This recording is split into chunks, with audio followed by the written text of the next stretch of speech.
A esta sesión que vamos a hacer el día de hoy con la Universidad Autónoma Metropolitana, que nos hicieron este honor de hacer un grupo de trabajo continuo con la gente de Brújula para poder desarrollar una serie de mesas redondas que van a servir a encaminarnos hacia un encuentro internacional que se va a hacer a Venezuela y que ahorita les vamos a hablar con más detalle. Entonces quisiera yo, para los que no conocen, presentar a la mesa que va a integrar el día de hoy con su participación, las aportaciones en el tema sobre globalización, los desafíos del capitalismo en la globalización, y a la moderadora que va a estar también interactuando con todos ustedes para poder llevar a cabo esta mesa, ¿sí?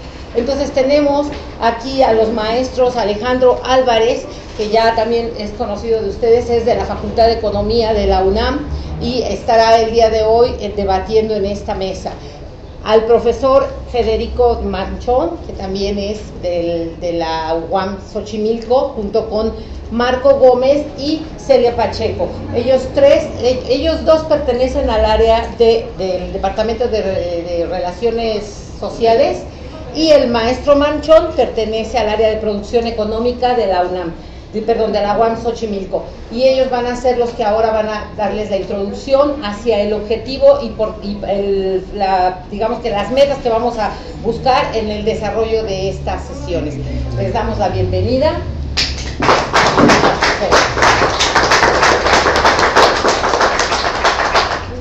Muchas gracias, Laura.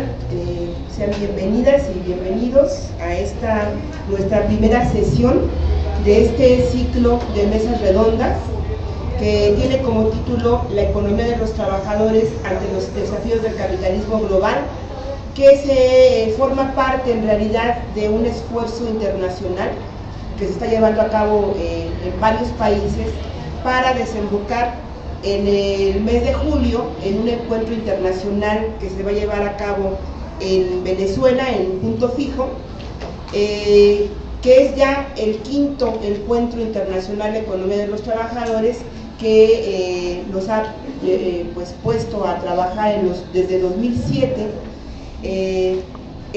estructurando primero una red a partir del Cono Sur, Argentina, Brasil, Chile, Uruguay, donde se estaban llevando a cabo experiencias innovadoras de respuesta de los trabajadores cuando la economía mundial impactó a Argentina en el 2001. Tal vez ustedes se acuerden del famoso corralito, ¿sí? ¿Sí se acuerdan? Bueno, entonces ese momento del capitalismo,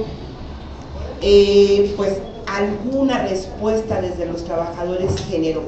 Nosotros desde México, obviamente que esas respuestas de los trabajadores nos parecen fundamentales para entender lo que está pasando en nuestro continente y pues para ver qué lecciones puede tener para México.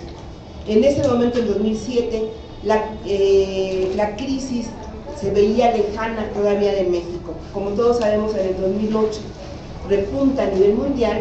Y bueno, hoy en día en México nos encontramos más o menos como estaba Argentina, alrededor del año 2001, de 2000-2001.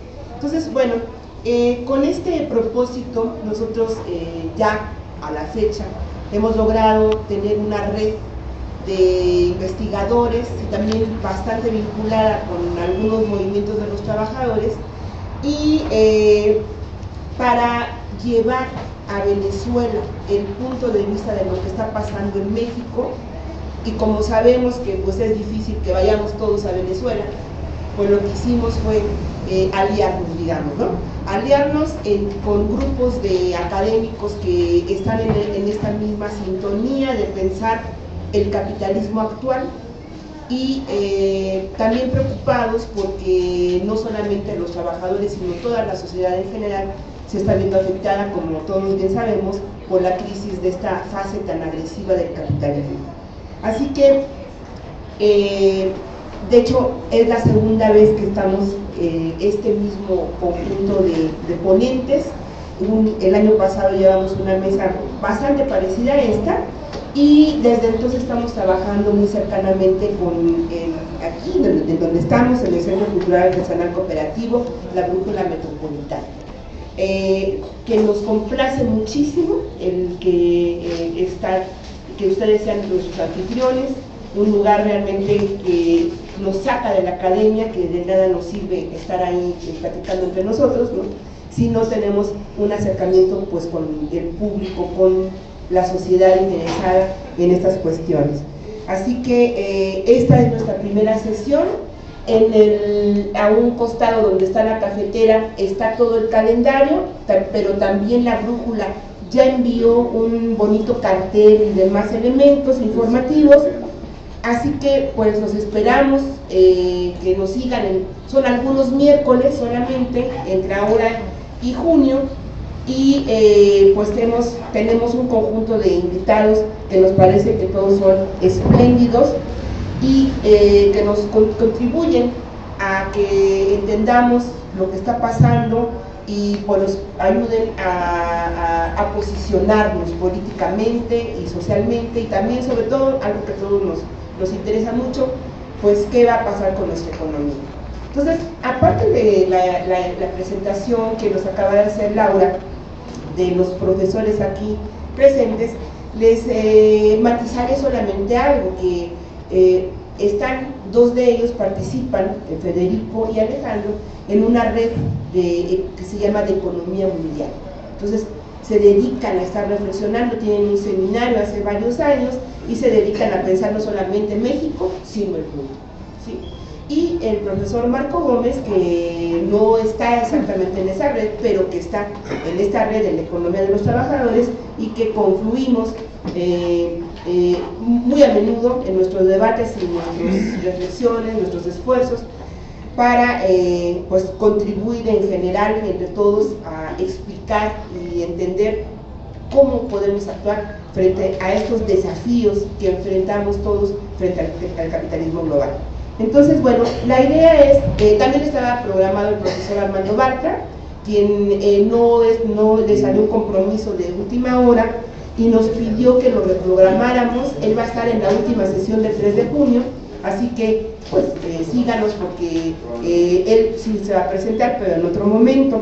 Esto nos permite ampliar el espacio de participación de los aquí presentes, así que cómo vamos a funcionar es como a manera de, hoy se habla mucho de conversatorio, ¿no? Vamos a conversar, vamos a tratar de tener un lenguaje accesible para todos ustedes, y después, como es una mesa redonda, pues que ellos expongan su contenido y debatan un poco, y después vamos a pasar a la interacción con el público aquí presente. Entonces, bueno, muchísimas gracias Alejandro, Federico, Marco, y vamos a iniciar en el orden como están los compañeros. Primero Marco, después Federico y al final Alejandro.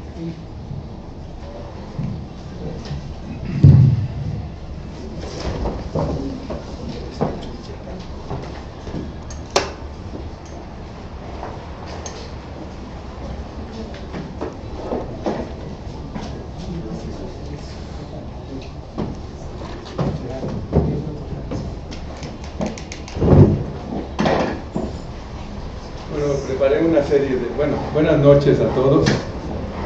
Muchas gracias a Laura y a Brújula Metropolitana la oportunidad de estar aquí otra vez y discutir, platicar, estudiar los fenómenos que están a la orden del día a nivel mundial.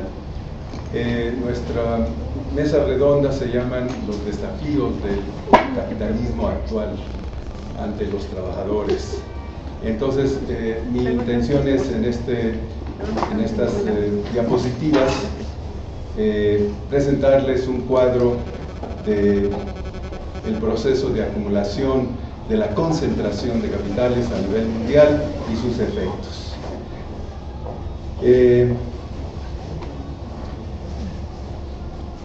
El capitalismo es hoy un fenómeno directamente global, es decir, por lo menos desde el siglo XV ha sido un fenómeno global, pero en las últimas décadas se ha presentado un fenómeno especial de interconectividad creciente de todos los puntos del planeta con todos los puntos del planeta.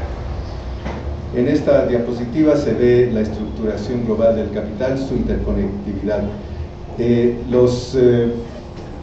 Estos troncos gruesos muestran la densidad de la interconectividad. Eso lo que quiere decir es que Estados Unidos, como la principal potencia mundial todavía, vincula o tiene la más densa interconectividad con el resto del mundo. Esto se debe pues fundamentalmente a la capacidad de las empresas transnacionales norteamericanas de extenderse por todo el mundo. Se ve la creciente conexión con Asia, de este lado, ¿verdad? Pero bueno, por otro lado la conexión atlántica, ¿no? Las dos vertientes, pacífica y atlántica. Y bueno, con el resto del planeta. Como la interconexión mundial se está llevando a cabo en varios niveles. Un primer nivel importante es la integración material del planeta, es decir, a través de las comunicaciones y los transportes. Recientemente está desarrollándose sistemas globales de comunicaciones y de transportes, y sobre esa base se están desarrollando, como siguiente aspecto, una creciente integración de los intercambios del mercado mundial, de todos los puntos del planeta, intercambiando con todos los puntos del planeta, aunque evidentemente con estas troncales que veíamos, mucho Estados Unidos, Europa y crecientemente Asia, los centros en donde se concentra más todo esto. Por otra parte, se da un proceso de integración del mercado financiero global, es decir, no solamente la circulación de mercancías, no solamente la circulación de capitales físicos, sino ahora también la inmensa circulación financiera, monetaria a nivel mundial. Y por otro lado, un proceso de integración política a nivel mundial, una especie de surgimiento, si no de un Estado, por lo menos de cuerpos políticos que quizás en un momento dado puedan convertirse en una especie de Estado mundial, pero por lo pronto en una serie de alianzas, acuerdos, instituciones, etcétera, que van conformando todo un sistema político global.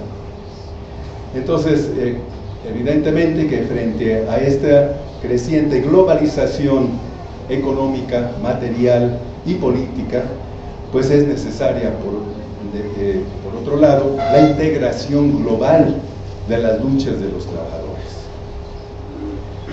Un ejemplo es el sistema de comunicaciones. Este es un mapa, ya un poquito viejo, hace 10 años, del tráfico de comunicaciones en el mundo.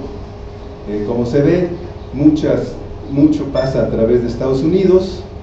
Evidentemente esto tiene que ver con Internet y con los sistemas de satélites, etcétera, de comunicaciones, ¿verdad? Pero pues crecientemente todo el planeta se tiende a conectar entre sí a través de las comunicaciones. A través de los transportes, pues todo el mundo sabe que los sistemas básicos ahora son estos sistemas con barcos, las cargas estas, ¿cómo se llaman? Los containers, los contenedores, crecientemente la aviación, y en los territorios terrestres, pues los sistemas de comunicación por carreteras. Aquí lo que les puse como ejemplo es el supercorredor de América del Norte, se llama el NASCO. Es un sistema privado de integración carretero de todo el continente, desde el punto de Alaska hasta México, ¿verdad? Aquí se ven los grandes troncales. La idea es una empresa privada, pero está constituido tanto por gobiernos, el gobierno de Canadá, México, Estados Unidos, y y empresas privadas que están interesadas en desarrollar la nueva ciencia de la logística, es decir, cómo optimizar el transporte en esta era creciente de globalización. Son los grandes troncales que corren, unos pues conectando todos los puertos mexicanos en particular con los sistemas de carreteros que van hacia las zonas maquiladoras al interior del país, y de ahí los productos se van distribuyendo hacia los grandes centros de distribución en Estados Unidos, y sobre todo en Estados Unidos, y llegando hasta el Canadá, ¿verdad? Y bueno, y desde Estados Unidos pues su distribución de nuevo mundial. Ha surgido en México en particular un nuevo fenómeno que llaman puertos interiores. Ya los puertos no son en las fronteras geográficas o en el mar, ¿verdad?, sino hay puertos interiores, sobre todo en dos grandes lugares, que es Guanajuato, San Luis Potosí, y no sé si en Querétaro, que son las grandes ciudades TLC que les llaman, ¿verdad? O sea, donde están concentrados toda una serie de empresas maquiladoras que lo que hacen es recibir cosas que vienen, componentes, materias primas que vienen de Oriente, fundamentalmente, llegan a los puertos. Se dice que Manzanillo es el segundo puerto más importante de Estados Unidos, porque pues ahí llegan todos los componentes, se distribuyen a las zonas maquiladoras mexicanas y luego de ahí siguen hacia Estados Unidos, ¿verdad? Y lo mismo en el Golfo de México, ¿verdad? Sobre la base de estos sistemas mundiales de comunicaciones y de transportes, se está desarrollando lo que llaman las cadenas productivas globales de las empresas transnacionales, lo que está dando cada vez mayor importancia a la logística como una ciencia, es decir, modelos matemáticos y sistemas de control que estén monitoreando el movimiento de todas las mercancías a nivel mundial. Estas cadenas productivas, por lo general, son cadenas productivas de las grandes empresas transnacionales, norteamericanas, chinas, coreanas, europeas, etcétera, etcétera, etcétera, ¿verdad?, que conectan centros productores, centros de producción de componentes con centros de ensamble como México, como China, y luego pues su distribución a nivel mundial.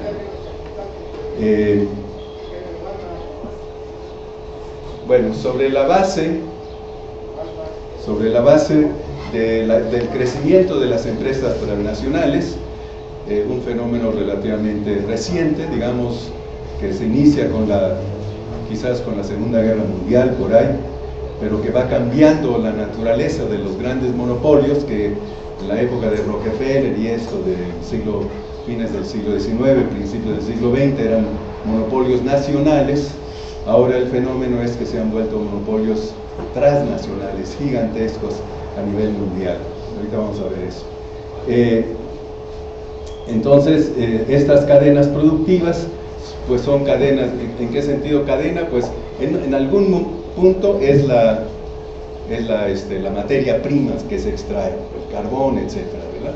Pero luego se procesa, se convierte en las grandes empresas acereras, etcétera, se convierte en acero, y luego el acero, en lingotes de acero, y luego de ahí a rieles de ferrocarril o a lo que ustedes quieran para los autos, para todas las industrias, ¿verdad? Entonces, esas son cadenas que van desde la materia prima hasta el último producto. Digamos, una cadena sería de la producción de automóviles, ¿verdad? Bueno, esas cadenas ya no son nacionales, ya son cadenas globales, desde hace unos 30, 40 años que se ha ido quizás más desarrollando todo este fenómeno, ¿verdad?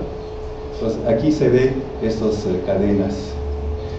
Junto con el desarrollo de las grandes empresas transnacionales y como el proceso natural de acumulación del capital, se está dando como nunca un proceso de concentración global del capital.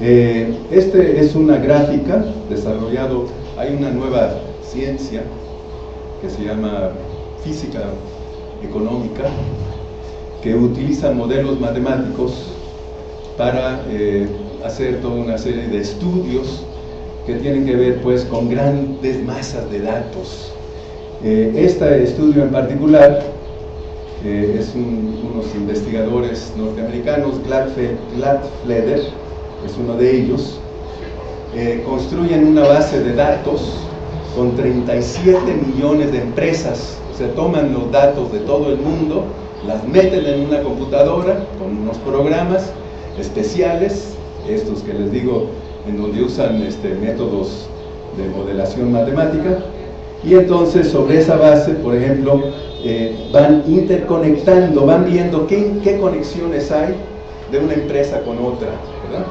Y sale pues esta gráfica que señala los puntos de conexiones entre las empresas. Entonces, de 37 millones de empresas, este investigador seleccionó 43,000 empresas transnacionales que son las más interconectadas entre sí, por sus acciones, etc. En esta gráfica en particular, lo que se ven son 1318, es decir, estas son las super concentradas, ¿no? Las super conectadas, o sea que prácticamente están interconectadas con todas las demás empresas a nivel mundial. Estamos hablando de empresas a nivel mundial, es decir, ¿cómo se interconectan? No nada más las empresas norteamericanas entre sí, sino con las empresas japonesas, con las empresas chinas, con las empresas europeas, con las empresas mexicanas. Todas están ahí y todas están mapeadas para ver sus interconexiones. ¿Cuál es la conclusión? Que se constituye una red capitalista a nivel mundial que domina plenamente la economía mundial. Aquí, por ejemplo, hay una lista de las 50 empresas más interconectadas entre sí. Lo interesante de todas estas 50 empresas es que 49 son bancos y empresas financieras, como es de esperarse, de acuerdo con la teoría de Lenin, ¿verdad?, del capital monopolista, en donde surge el nuevo fenómeno de los bancos y fusionándose con las empresas, nada más que ahora estamos hablando de fenómenos globales, no nacionales, ¿no? Aquí estamos hablando de empresas de origen inglesas, son norteamericanas, suizas, qué sé yo, ¿no? Alemanas, sí, bueno, claro, que son las que controlan, ¿no? Aquí no hay empresas mexicanas, no aparece ¿cómo se llama el Banorte? Banorte no aparece aquí, es un enanito en comparación con todo esto. Estamos hablando de las 50 empresas más grandes del planeta y la interconexión de ellas entre sí y de ellas con el resto de la economía mundial. No sé si se entiende la idea, ¿verdad? Entonces, por ejemplo, aquí ya los investigadores en este mapeo que hacen de interconectividad tratan de ubicar cuáles son los conjuntos dentro de esa masa gigantesca de puntos interconectados, los conjuntos de mayor concentración, y entonces llegan a descubrir que hay un conjunto de 10 empresas transnacionales, ¿verdad?, que son las ultra super concentradas, que quiere decir pues que tienen la conectividad, pero estoy diciendo mal la palabra, estoy diciendo concentradas, interconectadas, ¿no? Es la densidad de interconectividad lo que se está viendo aquí. Entonces, estas son las ultra interconectadas, es decir que, bueno, son estas 10, y todas estas 10 son empresas financieras, bancos o bancos financieros, seguros, compañías de seguros, etc. En este caso aquí, bueno, Prudential Financial, pues son empresas financieras todas, las más grandes del planeta. O sea, estas 10 empresas dominan la economía mundial, estas 10 empresas, por la cantidad de interconexiones, y esto es solamente tomando en cuenta, ojo, la interconectividad en cuanto a acciones, ¿no? Acciones que se cruzan entre sí. Otra cosa es, y eso no aparece en el estudio, cómo diferentes representantes de las diferentes corporaciones ocupan asientos, ocupan puestos de dirección en diferentes empresas, ¿no? Es decir, un capitalista puede estar en 20 o 30 lugares al mismo tiempo, ¿verdad? Con paquetes de control de las empresas o de los grupos empresariales en donde están. Entonces, esto nada más está viendo el puro cruce de accionistas, de acciones entre sí, la interconectividad vía las acciones.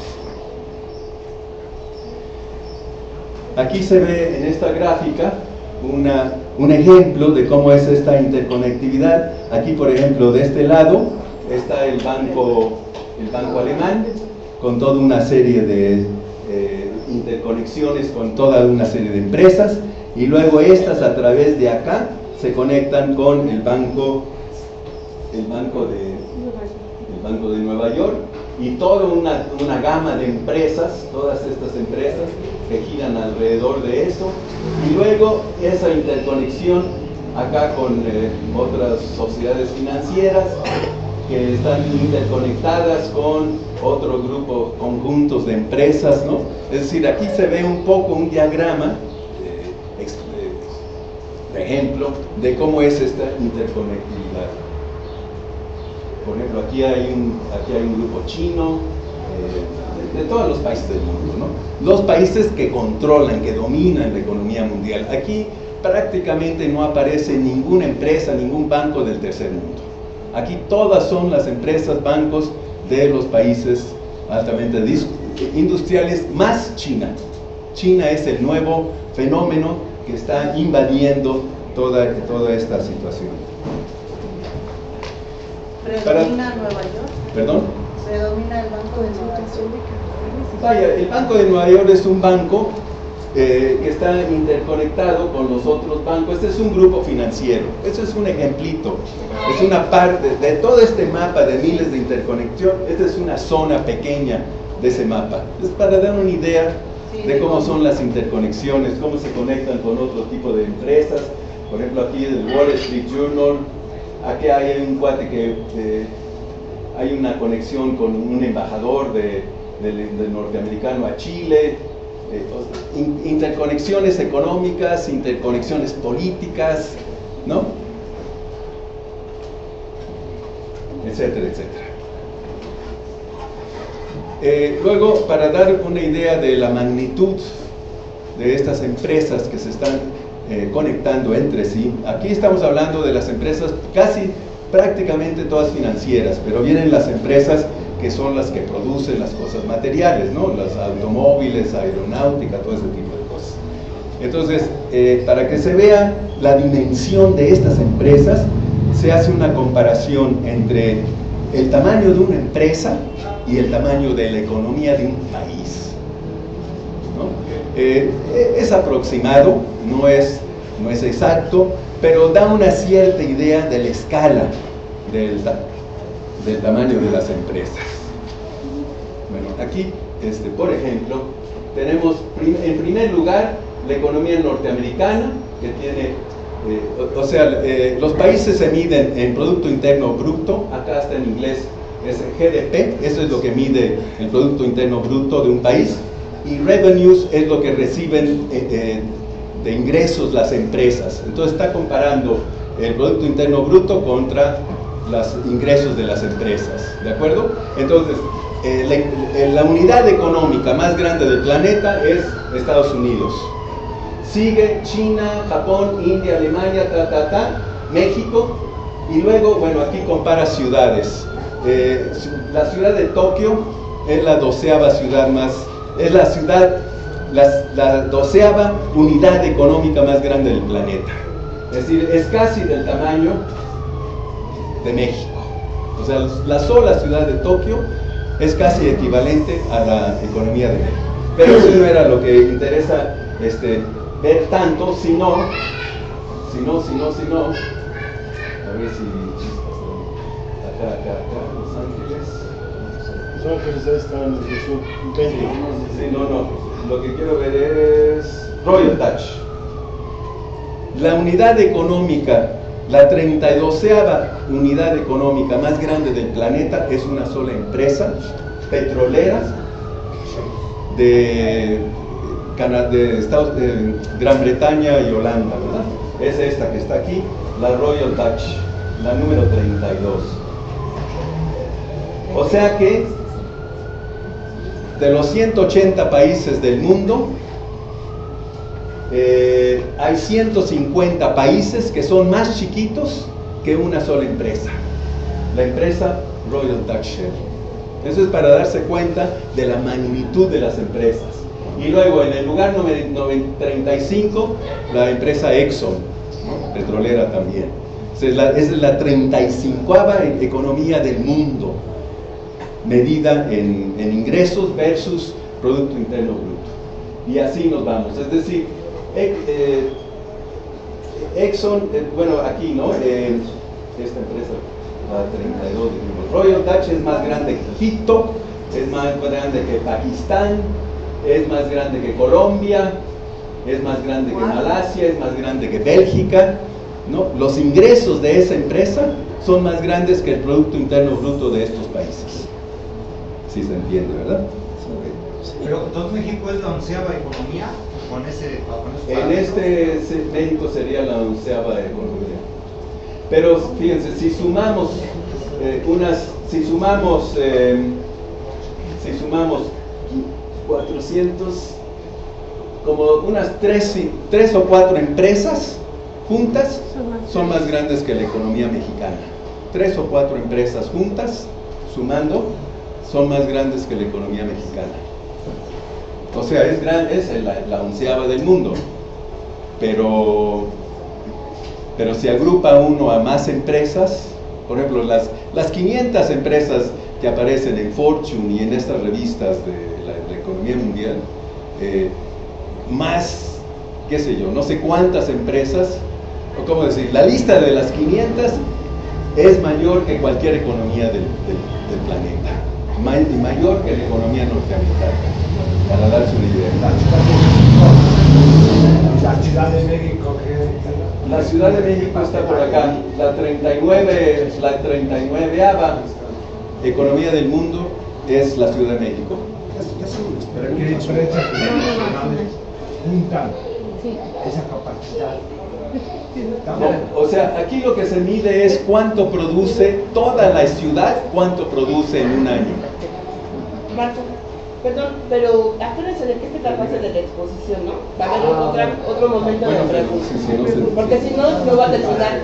Sí, bueno, entonces voy más rápido, ¿no? Porque aquí es otra idea, es lo mismo. Aquí, por ejemplo, el Deutsche Bank es la 5ª economía mundial. El banco, un solo banco, este banco alemán. El HSBC, que es de Inglaterra, es más grande que la economía francesa. Después del Deutsche Bank está toda la economía francesa. Después viene HSBC y México por acá anda, por acá abajo. ¿Perdón? Mira, yo creo que es el país entero. Creo que es el país entero. Es que lo ponen así, sí. Pero sí es el país entero. Bueno, entonces aquí otra vez. Por ejemplo, una empresa china, que es una empresa financiera, es más grande que toda la economía argentina. Después sigue Walmart, la compañía china, la compañía Royal Dutch, luego la economía austriaca y así, ¿no? Es como para mostrar la importancia, la dimensión que tienen estas empresas a nivel mundial. Bueno, después junto con este proceso de integración económica mundial, por supuesto que se está dando un proceso de integración político mundial. Hay infinidad de instituciones, no tuve tiempo de tratar de agrupar todas. Aquí se ve simplemente una, que es la mesa redonda llamada, que agrupa a la Comisión Trilateral, muy famosa, instituida por Rockefeller, si ustedes recuerdan. Después el Instituto Real de de cuestiones internacionales, el Club de Roma, el grupo Bilderberg, que es un grupo que agrupa a políticos y a empresarios de todo el mundo, es un grupo semisecreto. Luego las Naciones Unidas como una de tantas instituciones globales. O sea, aquí lo que se ve es la interconexión de estas instituciones, en donde las Naciones Unidas no es más que una de tantas instituciones. Se pueden nombrar otras, por ejemplo, la reunión internacional de todos los bancos de reserva del mundo. El Banco de Reserva mexicano no actúa exclusivamente en relación con el gobierno mexicano, actúa en relación con cómo actúan todos los bancos mundiales que tienen su reunión y ahí fijan políticas globales para todo el planeta. Por supuesto que la Reserva Federal Norteamericana y algunos otros de los países centrales juegan un papel muy importante en este tipo de cosas. ¿Perdón? Más bien nos fijan las políticas. Pues, sí. No se fijan, no las fijan. Sí, digamos, somos de los que las fijan, sí. Bueno, frente a esta situación de gran concentración del poder político y económico creciente, material y financieramente, ¿qué ha pasado con los trabajadores? Bueno, un fenómeno es que están declinando las formas de organización y de defensa de los trabajadores. Eso en la parte sindical, sobre todo vamos a ver eso. Varios fenómenos confluyen en las décadas 80-2000 que muestran la creciente incapacidad de defensa de los trabajadores de buena parte del mundo para hacer frente a los capitalistas. Estos fenómenos son la declinación de la densidad sindical de los países, la caída del llamado socialismo real, la disolución o derechización de los partidos obreristas, es decir, los partidos comunistas, socialistas, socialdemócratas, etc., y la destrucción del proteccionismo del tercer mundo. Todo eso ha contribuido, pues, a esta desorganización de los trabajadores ha contribuido fuertemente a la imposición por parte del capital de sus políticas a nivel mundial. Aquí se ve, por ejemplo, la densidad sindical de algunos países desarrollados. El país, esto es en el 2009, Finlandia tenía un 70% de densidad sindical, es decir, del número de afiliados, del porcentaje de los trabajadores afiliados. O sea, casi el 70% de todos los trabajadores de Finlandia están organizados en sindicatos. En Suecia es del orden del 68% que están organizados en sindicatos. Por contraposición a eso, Estados Unidos, el 11.8% de los trabajadores están organizados en sindicatos, y México es del orden del 8-9% de trabajadores organizados en sindicatos. Y muchos de esos sindicatos son, bueno, los que no son charros, son sindicatos de protección llamados, ¿verdad? Entonces, para que vean la caída, acá en el año 2000, Suecia tenía casi un 83% de sindicalización. O sea, ha bajado unos 14 puntos la sindicalización, aún en Suecia, que es un país pues sumamente en donde los trabajadores siempre han tenido una fuerza muy grande, independientemente, pues, y con gobiernos socialdemócratas, ¿verdad? Esto ha venido cambiando. Bueno, esta situación está cambiando a nivel de todo el mundo. Ha bajado la densidad sindical.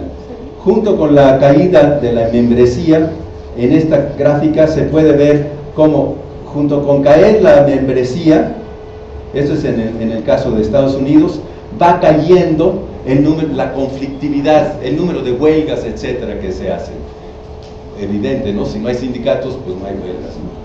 Pero lo peor de todo es que en la medida en que se van debilitando los sindicatos, entonces va cayendo. Esta es la caída del sindicalismo.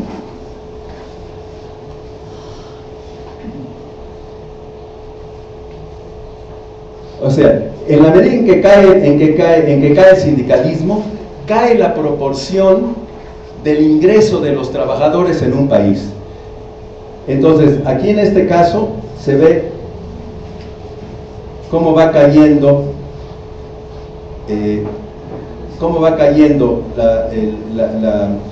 los ingresos de los trabajadores, esta rayita azul, y la rayita verde es que al caer los salarios, etcétera, los ingresos de los trabajadores, va creciendo la proporción de ingresos del 1% más alto de los capitalistas en Estados Unidos. Hay una conexión directa entre falta de sindicalización, caída de los ingresos de los trabajadores y alza de los ingresos de los capitalistas, el famoso 1%, que es cada vez más chico.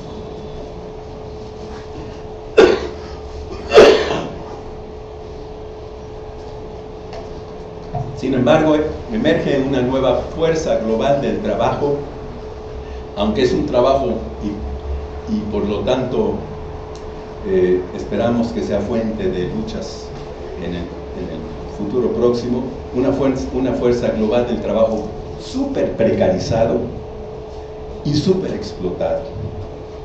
Como nunca en toda la historia, el trabajo es más explotado hoy en todo el mundo.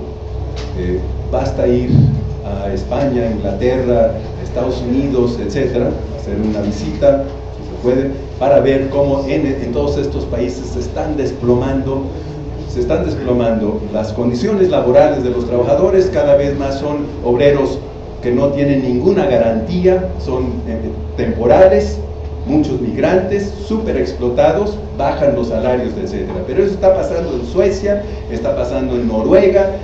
Quizás el único país en donde no sea así sea China. En China, en los últimos 10 o 10 años, menos 5 años, ha estado subiendo los salarios. Pero eso parece ser que se debe a que crece la conflictividad del trabajo en China. Los trabajadores están más activos. En particular, una empresa muy importante que se llama Foxconn, que es una súper gigantesca maquiladora que tiene, no sé, 2 o 3 millones de trabajadores. Empezaron a suicidarse varios trabajadores chinos. Entonces esto provocó un escándalo, y a raíz de ese tipo de cosas es que han empezado a crecer los salarios. No nada más eso, también hay otros factores, pero parece que es la tendencia en China. Los demás países del mundo, en Japón, se desploman los ingresos, las condiciones laborales de los trabajadores. Entonces se va generando una migración global del trabajo. Filipinas y México son los dos grandes centros expulsores. También el norte de África, se acaba de hundir un barco con 800, 900 personas y las guardias costeras no mueven un dedo para salvar a la gente. Como los gringos, ¿no?, que asesinan a mexicanos en los de Arizona y eso, se ponen ahí a cazar mexicanos como si fuéramos conejos. Entonces, crece la migración global, crece la distribución global del capital, que va en búsqueda de zonas de trabajo baratas, ¿no? Vienen a México, iban a China, Pakistán, ¿no?, las grandes empresas. Eso va conformando una fuerza laboral gigantesca a nivel mundial, ultra explotada, ultra precarizada. Y junto con eso se va conformando lo que podríamos llamar un ejército industrial del trabajo a nivel global.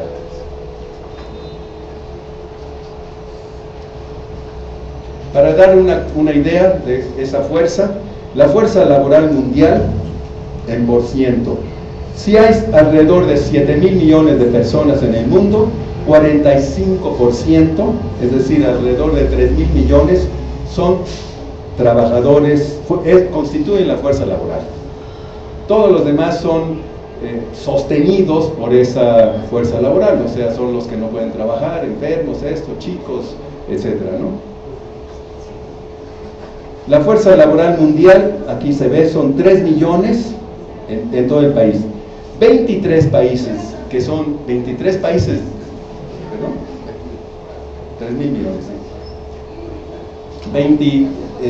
23 países, que es esta columna de acá, que es un poco más de 2.000 millones de habitantes, son trabajadores de 23 países. Es decir, 23 países del mundo concentran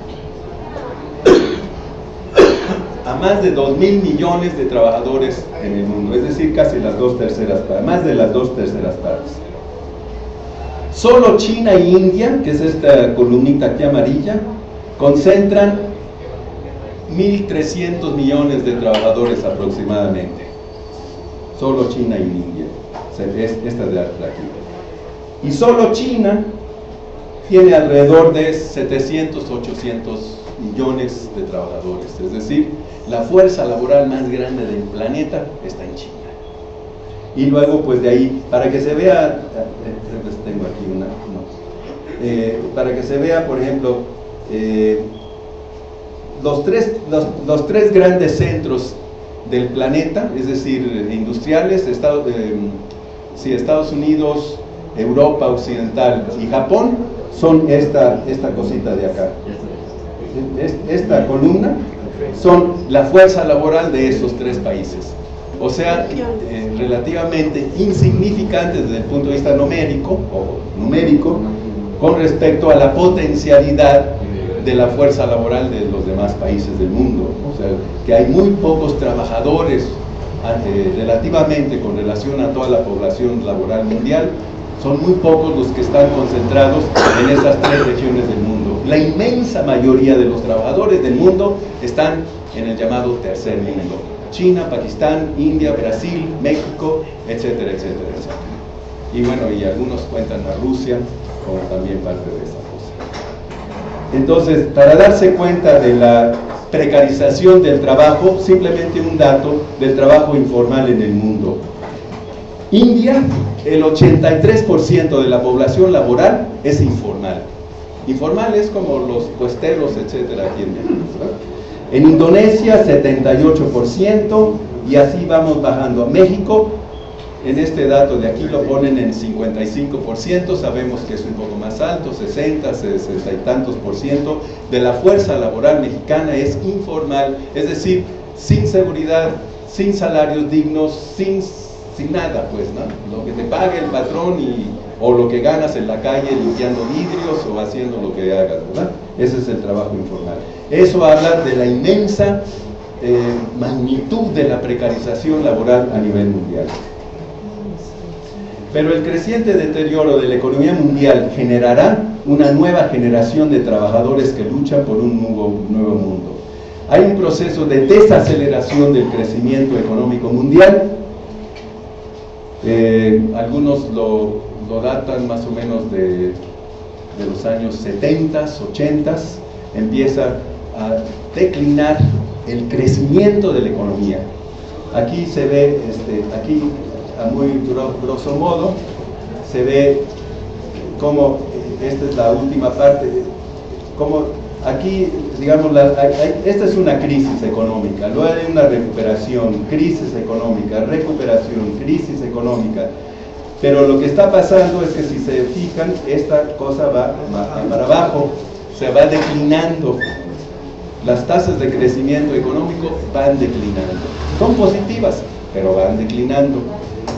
Aquí se ve, en esta última de aquí, cómo está cambiando la proporción que cada región proporciona al mundo, ¿no? El porcentaje de cada región del Producto Interno Bruto Mundial, es decir, con cuánto contribuye cada región a la riqueza mundial. Entonces, si vemos esta rayita azul, esta es Europa, va declinando. Esta, que es verdezona, son Américas, pero Américas quiere decir fundamentalmente Estados Unidos, ¿verdad? O sea, que la creación de riqueza se está declinando en Europa Occidental y en Estados Unidos, y está subiendo, este es Asia. O sea, la nueva potencia económica en el mundo va a ser Asia en un futuro próximo. Bueno, esta cosa era nada más para subrayar cómo se ha modificado la productividad del capital a nivel, desde 1891 a 1972, es decir, casi un siglo, empezando en el siglo XIX, la tasa era del 2.89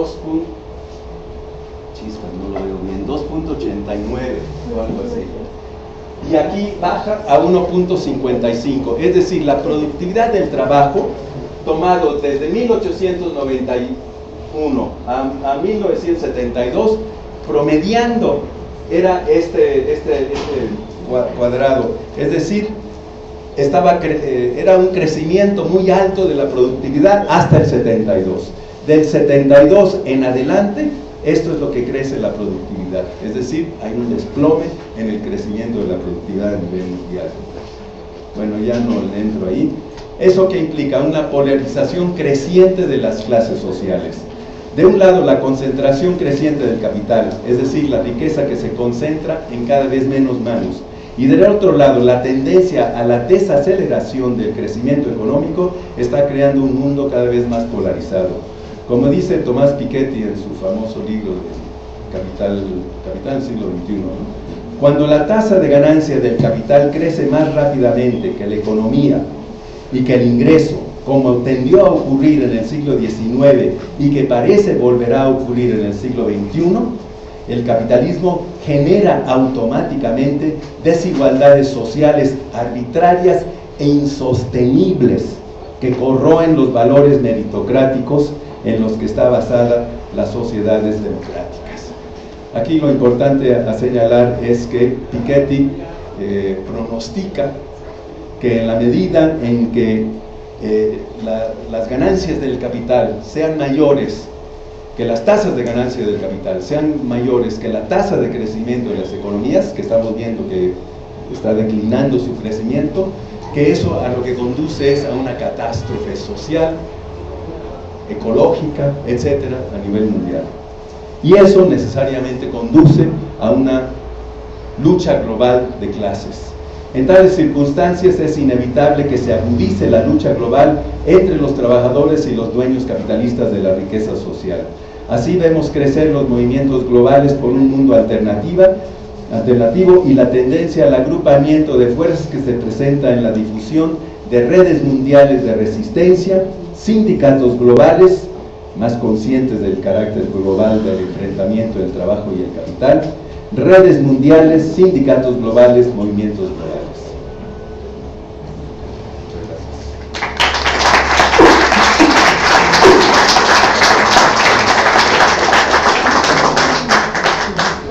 Bueno, ahora vamos a escuchar inmediatamente la participación de Federico Manchón. Bueno, como les decía, Federico, para los que van a llegar, Federico Manchón es profesor, investigador del Departamento de Producción Económica